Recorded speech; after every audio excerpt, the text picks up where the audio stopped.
Hello everyone, welcome back to subject venture. भारतीय शिक्षा के विकास और उसकी समस्याओं को लेकर के जो बीएड फोर्थ सेमेस्टर का पेपर 1 है, उसका ये तीसरा पार्ट है। इसके 2 पार्ट पहले हम अपलोड कर चुके हैं। आज हम लॉर्ड कर्जन की शिक्षा नीति पर चर्चा करेंगे। तो उन पहले क्वेश्चन के तौर पर आप देख सकते हैं, सन 1898 में भारत के गवर्नर जनरल पद पर कौन नियुक्त हुए? तो यहाँ पर जो नियुक्ति हुई है वो लॉर्ड कर्जन की हुई है और इसलिए ऑप्शन बी को टिक करेंगे। लॉर्ड कर्जन किस सभ्यता का पोषक था? तो लॉर्ड कर्जन पाश्चात्य सभ्यता का पोषक था, इंग्लिश पीपल था और इसलिए वो इंग्लिश को ही आगे बढ़ाने की बात करता था। लॉर्ड कर्जन के समय में कौन सा सम्मेलन हुआ है? तो लॉर्ड कर्जन के समय में जो हमारा सम्मेलन है उसका नाम शिमला सम्मेलन के रूप में कहा जाता है और इसको लॉर्ड कर्जन ने 1902 में विकसित किया। और शिमला समझौते की जो डेट है वो शिमला सम्मेलन 1902 में कराया गया। ऑप्शन बी सही होगा। विश्वविद्यालय अधिनियम कब पास हुआ है? तो विश्वविद्यालय अधिनियम कब पास किया गया? तो विश्वविद्यालय अधिनियम 1902 में शिमला सम्मेलन के बाद 1904 में लॉर्ड कर्जन की अध्यक्षता में पास किया गया। लॉर्ड कर्जन ने शिमला में भारत की उच्च शिक्षा और विश्वविद्यालय अधिकारियों का एक गुप्त शिक्षा सम्मेलन आयोजित किया जाता है, जिसे किस नाम से जाना जाता है? तो इसे हम शिमला अकॉर्ड के नाम से जानते हैं और इसमें ऑप्शन हम सी सही करेंगे। शिमला शिक्षा सम्मेलन कितने दिनों तक चला? तो शिमला शिक्षा सम्मेलन जो है वो 15 दिनों तक चला। और शिमला सम्मेलन में कितने प्रस्ताव पास हुए? तो शिमला समझौते के तहत शिमला शिक्षा सम्मेलन में लगभग 150 प्रस्ताव पास हुए थे, तो इसलिए हम ऑप्शन डी को टिक करेंगे। शिक्षा सम्मेलन में किसे नहीं बुलाया गया था? तो वहाँ पर भारतीयों को किसी तरीके का प्रतिनिधित्व नहीं दिया गया था। ऑप्शन बी टिक हो जाएगा। शिक्षा के अंतर्गत शिक्षा के समस्त क्षेत्रों पर किसका नियंत्रण होगा? इस बात के लिए यहाँ पर लॉर्ड कर्जन ने सरकार को रिस्पॉन्सिबल ठहराया था। उन्होंने कहा था कि शिक्षा के लिए अब पूरी तरीके से राज्य सरकार जिम्मेदार होगी और राज्य सरकार के दायित्व के तहत शिक्षा का पूरा दायित्व पूरा किया जाएगा। राज्य सरकार इसका पूरा देखरेख करेगी। शिक्षा नीति का निर्धारण किसके द्वारा किया जाना था? तो शिक्षा नीति के निर्धारण में केंद्र सरकार द्वारा किया जाना था, यानी गवर्नर जनरल काउंसिल के द्वारा होना था। लंदन विश्वविद्यालय का नवीनीकरण किस सन में प्रारंभ हुआ? तो लंदन विश्वविद्यालय का नवीनीकरण 1898 में प्रारंभ हुआ है और इसलिए ऑप्शन ए को टिक करेंगे। लॉर्ड कर्जन ने विश्वविद्यालयों की स्थापना का आधार किस विश्वविद्यालय को माना? तो यहाँ पर भी हम लंदन विश्वविद्यालय ही टिक करेंगे। लंदन विश्वविद्यालय के आधार पर ही भारत में विश्वविद्यालयों की स्थापना की गई थी। 1902 के शिक्षा आयोग का अध्यक्ष किसको बनाया गया? तो यहाँ पर भी आप इस बात को ध्यान दें कि इसमें आयोग का अध्यक्ष जो बना था वो थॉमस रेले नाम का व्यक्ति इसका अध्यक्ष बनाया गया था। 1902 में आयोग की नियुक्ति के पश्चात प्रतिनिधि किसे नियुक्त किया गया? तो डॉक्टर गुरदास बनर्जी और सैयद हसन बिलग्रामी को इन दोनों पदों पर नियुक्त किया गया था, इसलिए ऑप्शन ए और बी दोनों सही होने के कारण ऑप्शन सी को हम यहाँ पर टिक करेंगे। लॉर्ड कर्जन ने जांच के विषय से संबंधित अपना प्रतिवेदन कब प्रस्तुत किया? तो इस प्रतिवेदन को लॉर्ड कर्जन ने शिक्षा सम्मेलन के समय ही 1902 में प्रस्तुत किया था। अगले क्वेश्चन को देखें। आयोग ने विश्वविद्यालय के प्रशासन से संबंधित क्या सुझाव दिए? सीनेट और सिंडिकेट दोनों का पुनर्गठन आवश्यक है, ये बात कही गई थी। सदस्यों की अवधि 5 वर्ष की हो, ये बात भी कही गई थी। सुयोग्य सदस्यों को उचित प्रतिनिधित्व दिया जाए, ये बात भी कही गई थी। इसलिए ऑप्शन डी को हम टिक करेंगे। ऑप्शन डी हमारा सही हो जाएगा। आयोग ने शिक्षा व्यवस्था के संबंध में क्या सुझाव दिए? तो यहाँ पर भी आयोग के लगभग समस्त सुझाव माने जाते हैं, तो इसलिए ऑप्शन डी को हम टिक करेंगे। और आयोग ने संबद्ध महाविद्यालयों के प्रबंध और प्रशासन से संबंधित क्या सुझाव दिए? महाविद्यालयों का निरीक्षण किया जाए, वहाँ पर प्रबंध समिति का गठन किया जाए और छात्रों से लिए जाने वाला शिक्षण शुल्क निर्धारित करने का काम सिंडिकेट के द्वारा किया जाए। अगले क्वेश्चन को देखें। आयोग ने अध्यापकों की नियुक्ति का कार्य किसे सौंपा था? तो आयोग ने नियुक्ति का कार्य यहाँ पर विश्वविद्यालयों को दे दिया गया था, यानी महाविद्यालयों में जो अध्यापकों की नियुक्ति थी वो विश्वविद्यालयों के स्तर से होनी थी। अब हम सैडलर आयोग से संबंधित कुछ प्रश्न देख लेते हैं। द्वितीय विश्व युद्ध कब समाप्त हुआ? तो द्वितीय विश्व युद्ध की जो समाप्ति हुई है यहाँ पर आयोग के द्वारा 1917 में ही द्वितीय विश्व युद्ध समाप्त हुआ है, इसलिए ऑप्शन डी को हम टिक करेंगे।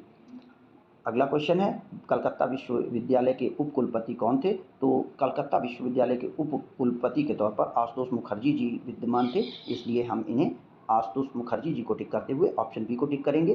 कलकत्ता विश्वविद्यालय की स्थापना कब हुई? तो कलकत्ता विश्वविद्यालय की स्थापना 1917 में की गई।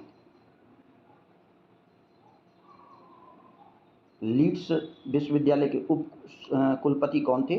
तो लीड्स विद्यालय के उप कुलपति माइकल सैडलर महोदय थे और इसलिए ऑप्शन सी को टिक करेंगे। कलकत्ता विश्वविद्यालय आयोग के अध्यक्ष कौन थे? तो कलकत्ता विश्वविद्यालय आयोग का गठन जो है वो माइकल सैडलर की अध्यक्षता में किया गया था, इसलिए ऑप्शन बी को टिक किया जाएगा। कलकत्ता आयोग को किस और नाम से जाना जाता है? तो इसे सैडलर आयोग के नाम से जानते हैं, क्योंकि इसके अध्यक्ष माइकल सैडलर जी थे, इसलिए ऑप्शन बी को टिक करेंगे। कलकत्ता विश्वविद्यालय आयोग के सदस्य के तौर पर कौन कौन से लोग थे? तो डॉक्टर ग्रेगेरी, फिलिप हर्टाग और माइकल सैडलर, ये सभी लोग इसके सदस्य थे, इसलिए ऑप्शन बी को हम टिक करेंगे।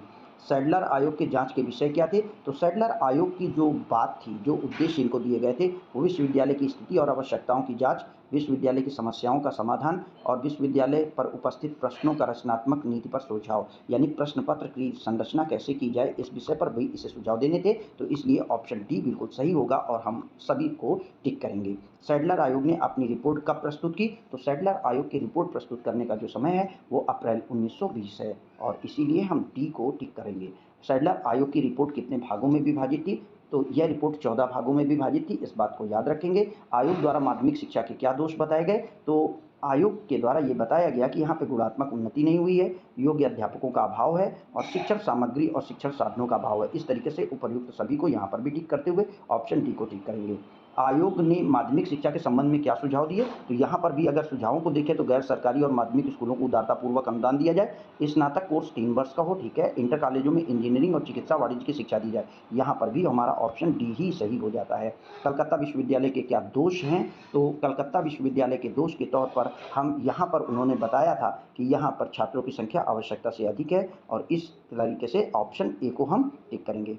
आयोग ने भारतीय विश्वविद्यालय में स्नातक कोर्स कितने वर्ष का बताया था? तो पीछे उपर्युक्त तो उसमें आपने सुझाव में देखा है कि यहाँ पर 3 वर्ष का उन्होंने विश्वविद्यालय का स्नातक कोर्स बताया था। आयोग ने भारतीय विश्वविद्यालय में कितने कोर्सों को चलाने का सुझाव दिया?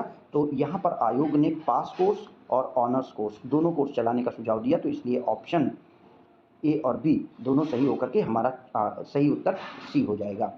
विश्वविद्यालय की कौन सी समिति की स्थापना की जाए? विश्वविद्यालय में कौन सी समिति की स्थापना की जाए? तो इस विषय पर कोर्ट समिति और सिंडिकेट समिति दोनों की स्थापना होनी थी। ऑप्शन सी यहाँ पर भी इसका सही आंसर होगा। विश्वविद्यालय में किन विषयों की शिक्षा देने पर बल दिया गया था? तो विश्वविद्यालयों में व्यावसायिक शिक्षा, इंजीनियरिंग शिक्षा, चिकित्सा शिक्षा सभी देनी थी, तो ऑप्शन डी को यहाँ पर टिक करेंगे। सैडलर आयोग ने स्त्री शिक्षा के संबंध में क्या सुझाव दिए? बालिकाओं के लिए पर्दा स्कूल की व्यवस्था की जाए, special board of women education का निर्माण किया जाए। तो इस तरीके से ऑप्शन सी यहाँ पर भी क्लियर होता है और ऑप्शन सी को ही हम टिक करेंगे। प्रौद्योगिकी के लिए आयोग ने किस तरीके का सुझाव दिया था? तो प्रौद्योगिकी के लिए आयोग ने सुझाव दिया था कि पाठ्यक्रम प्रौद्योगिकी में शामिल किया जाए, परीक्षा की व्यवस्था की जाए और सफल छात्रों को उपाधियां दिया जाए। तो इस तरीके से उपर्युक्त सभी यहाँ पर भी सही होता है, ऑप्शन डी को टिक करेंगे। कलकत्ता विश्वविद्यालय आयोग का प्रतिवेदन सुझाव सूचना का सतत स्रोत रहा है, भारतीय शिक्षा के इतिहास में इसकी महत्ता असीम है। ये बात किसने कही है? तो जहाँ पर महत्ता की बात है ये आर्थर मैथ्यू का है और इस बात को आप अच्छे से समझ लें, ये प्रश्न पिछली बार पूछा गया है। वर्धा शिक्षा योजना या बुनियादी शिक्षा 1937 ब्रिटिश संसद में भारतीय सरकार अधिनियम कब पास किया गया? तो ब्रिटिश सरकार में भारतीय सरकार अधिनियम 1935 में पास किया गया था और इंडियन कॉन्स्टिट्यूशन के लिए ये एक मुख्य आधार माना जाता है। भारत तो लागू हुआ है, इसलिए इसे हम ब्रिटिश वर्धा शिक्षा योजना और बुनियादी शिक्षा पर अब हम प्रश्न देखेंगे। तो ब्रिटिश सरकार ने भारत सरकार अधिनियम कब पास किया? तो ये अधिनियम हमारा 1935 में ही पास हुआ है और 1935 में ही ये अधिनियम लागू हुआ है, इसलिए क्वेश्चन नंबर 2 में भी हम ऑप्शन बी को टिक करेंगे।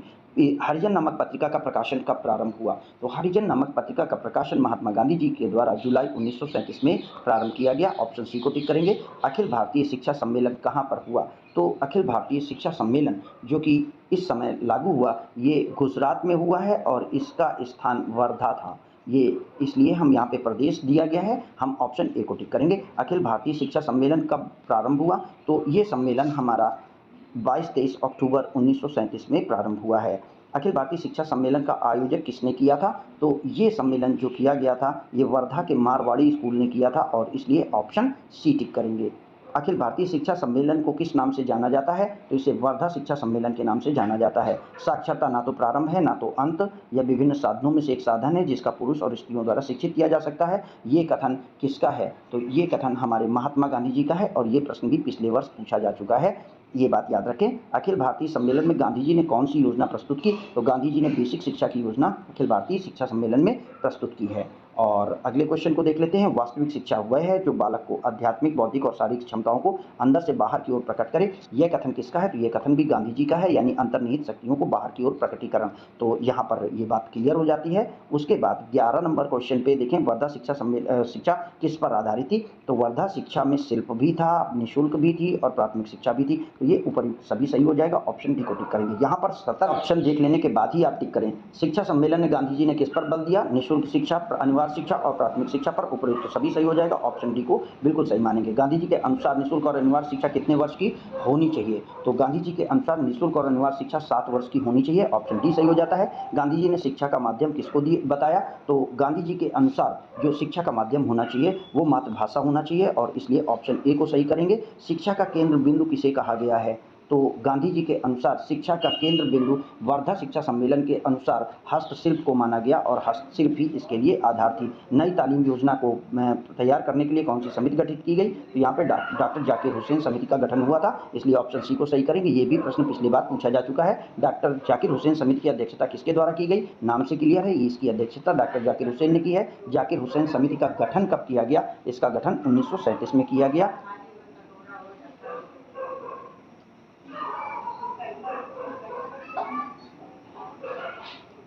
जाकिर हुसैन ने अपनी दूसरी रिपोर्ट कब प्रस्तुत की? तो जाकिर हुसैन समिति ने अपनी दूसरी रिपोर्ट 1938 में प्रस्तुत की है, और 1939 में स्थापित अखिल भारतीय राष्ट्रीय शिक्षा परिषद को और क्या कहा जाता है? तो इसे हिंदुस्तान तालीम संघ के नाम से जाना जाता है, इसलिए ऑप्शन बी सही हो जाएगा। अगले चैप्टर सार्जेंट रिपोर्ट के क्वेश्चंस को देख लेते हैं। सर जॉन सार्जेंट ने अपनी रिपोर्ट समिति के समक्ष कब प्रस्तुत की? तो सर जॉन सार्जेंट ने अपनी रिपोर्ट सन 1944 में समिति के समक्ष प्रस्तुत की है। सार्जेंट रिपोर्ट किससे संबंधित? शिक्षा की सार्जेंट रिपोर्ट से संबंधित वर्ष की बात करी गई है। तो यहाँ पर आपको पता है 1944 में चूंकि ये आई थी, इसलिए इसे हम ऑप्शन बी को टिक करेंगे। सार्जेंट प्लान के अनुसार किस आयु वर्ग के बच्चों को निःशुल्क शिक्षा का सुझाव दिया गया था? तो सार्जेंट रिपोर्ट के अनुसार 6 से 14 वर्ष के बच्चों को निःशुल्क और अनिवार्य शिक्षा का सुझाव दिया गया था। ऑप्शन डी सही करेंगे। योजना का उद्देश्य इंग्लैंड की भांति कितने वर्षों में भारत को शीर्ष पर पहुंचाने का था? तो यहाँ पर भी आप ऑप्शन ए को टिक करेंगे। 40 वर्षों में योजना को भारत की शिक्षा व्यवस्था को इंग्लैंड की शिक्षा व्यवस्था के बराबर पहुंचाना था। ये प्रश्न भी पिछली बार पूछा गया है। सार्जेंट रिपोर्ट में सिफारिश की गई है, तो सार्जेंट रिपोर्ट में शिक्षा के सभी अंगों पर सिफारिश की गई है। ऑप्शन बी को टिक करेंगे। सार्जेंट रिपोर्ट में कितने वर्षों के लिए पुनरुद्धार योजना बनाई गई? तो एक जो रिकंस्ट्रक्शन प्लानिंग थी वो 40 ईयर्स के लिए पुनरुद्धार योजना बनाई गई, और इस तरीके से ऑप्शन सी को सही करेंगे। केंद्रीय शिक्षा सलाहकार बोर्ड की रिपोर्ट को हम किस समिति के नाम से जानते हैं? तो इसे हम केंद्रीय शिक्षा सलाहकार बोर्ड की रिपोर्ट को हम सार्जेंट योजना के नाम से जानते हैं। सार्जेंट योजना के अन्य क्या नाम हैं? तो सार्जेंट योजना के अन्य नामों में से सार्जेंट रिपोर्ट भी कहते हैं, युद्धोत्तर शिक्षा विकास योजना कहते हैं, क्योंकि ये सेकेंड वर्ल्ड वॉर के बाद स्टार्ट हुई थी। तो ऑप्शन सी हमारा सही हो जाएगा। योजना का उद्देश्य 40 वर्षों की अवधि में भारत की शैक्षिक योग्यताओं को सभी स्तर पर पहुंचाना था, जिस पर इंग्लैंड पहुंच चुका था। ये कथन किसका है? तो इस कथन को देने वाले हैं हमारे नूरुल्ला और नायक, इसलिए ऑप्शन डी को सही करेंगे। सार्जेंट योजना के अनुसार राष्ट्रीय शिक्षा किस स्तर की शिक्षा पर आधारित है? तो ये प्राथमिक स्तर पर आधारित होती है, इसलिए सार्जेंट रिपोर्ट के अनुसार ऑप्शन बी को हम सही करेंगे। सार्जेंट रिपोर्ट के अनुसार किस आयु वर्ग के बच्चों के लिए बालक बालिकाओं के लिए शिक्षा होनी चाहिए? तो यहाँ पर फिर से क्वेश्चन रिपीट होता है। ये हमारा जो ऑप्शन है यहाँ पर पूर्व प्राथमिक शिक्षा 3 से 6 वर्ष के बच्चों के लिए सार्जेंट रिपोर्ट में दी गई थी। नगरों में शिशुशालाएं अलग से खोली जानी चाहिए, ये किस रिपोर्ट की सिफारिश है? तो ये रिपोर्ट सार्जेंट रिपोर्ट की ही सिफारिश है, और इसलिए हम ऑप्शन सी को टिक करेंगे। शिशुशालाओं का मुख्य उद्देश्य किस प्रकार की शिक्षा प्रदान करना था? तो शिशुशालाओं का जो मुख्य उद्देश्य था वहाँ पर सामाजिक अनुभव की शिक्षा और शिष्टाचार की शिक्षा देने का प्रयास किया जाना था। तो इसलिए ऑप्शन ए और बी में के अनुसार डी सही ऑप्शन हो जाएगा। शिशुशालाओं में नियुक्ति किसकी की जाए? तो केवल अध्यापिकाओं की नियुक्ति की जाए, क्योंकि वो बच्चों को प्यार से बच्चों के साथ व्यवहार करने में सक्षम है, इसलिए ऑप्शन बी सही हो जाएगा। पूर्व प्राथमिक शिक्षा पर कम से कम कितने करोड़ के वार्षिक अनुमान का व्यय था? तो शिक्षा पर वार्षिक 3 करोड़ के अनुमान का व्यय सार्जेंट रिपोर्ट में किया गया था। सार्जेंट रिपोर्ट कितने भागों में विभाजित थी? तो यह रिपोर्ट 4 भागों में विभाजित थी। ऑप्शन बी सही हो जाएगा। सार्जेंट रिपोर्ट के स्मृति पत्र को कितने विभिन्न नामों से पुकारा जाता है? तो इसमें सार्जेंट रिपोर्ट भी है, सार्जेंट योजना भी है, युद्धोत्तर विकास योजना भी है, केंद्रीय शिक्षा सलाहकार बोर्ड की रिपोर्ट भी है और इसलिए ऑप्शन ई को हम टिक करेंगे। यहाँ पर सभी चीज़ें इसमें मानी गई हैं। इस रिपोर्ट में शिक्षा किस स्तर की शिक्षा पर विचार किया गया है? तो इसमें लगभग सभी स्तरों की शिक्षा पर विचार किया गया है, इसलिए हमारा ऑप्शन ई सही हो जाएगा।